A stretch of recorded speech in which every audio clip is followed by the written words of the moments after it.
हाय भैया लोग, प्रणाम नमस्कार। हम भोजपुरी गायक परमानंद प्रेमी यादव आज रवा लोग के बीच राजीव रॉक्स फिल्म्स पे एगो नया मैटर लेके आयल बानी। तो आई रवा सब एकरा सुनी और अगर अच्छा लगी तो हमरा ई चैनल राजीव रॉक्स फिल्म्स के सब्सक्राइब जरूर कर ले। तो आई सुनी।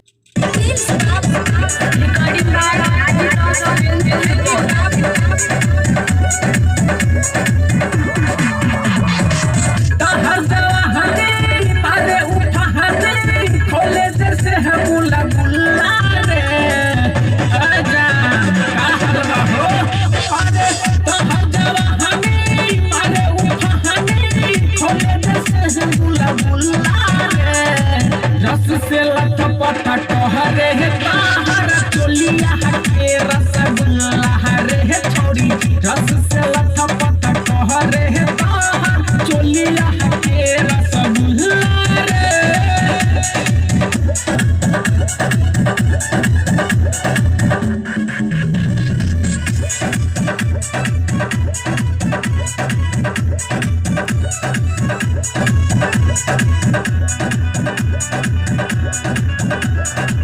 लहंगा के लहरी मतलब कहरे कहरे रानी तनी काता हूँ सब करला ना हो। बड़ा मजा आई बाद में जितना हम मना करी उतने दे हम लहका के मोहल रानी मजा कर गेले हो। करी हने बहाना हरी दीवाना एही से मन झूले झूला रे। रस से कहरे ताहर चोलिया के रसगुल्ला रे छोड़ी।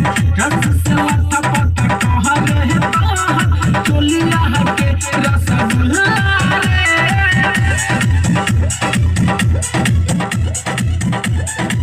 रिकॉर्डिंग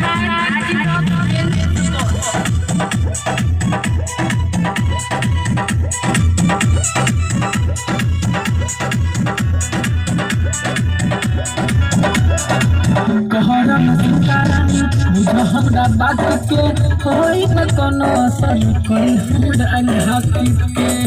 ओ जान मान जाओ मन भरी मजा ले होखे हो तो चने तो हंस कहे जोड़ी अब खुशी रौशन रहा बुया आनंद कहे परमानंद मिले समान दुल्ला रे।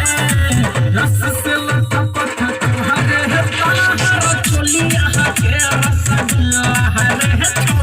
रस से लथपथ कहरे ताहर चोलिया के रसगुल्ला रे। अरे सब रस चू जाई न त चिखा दो हमके।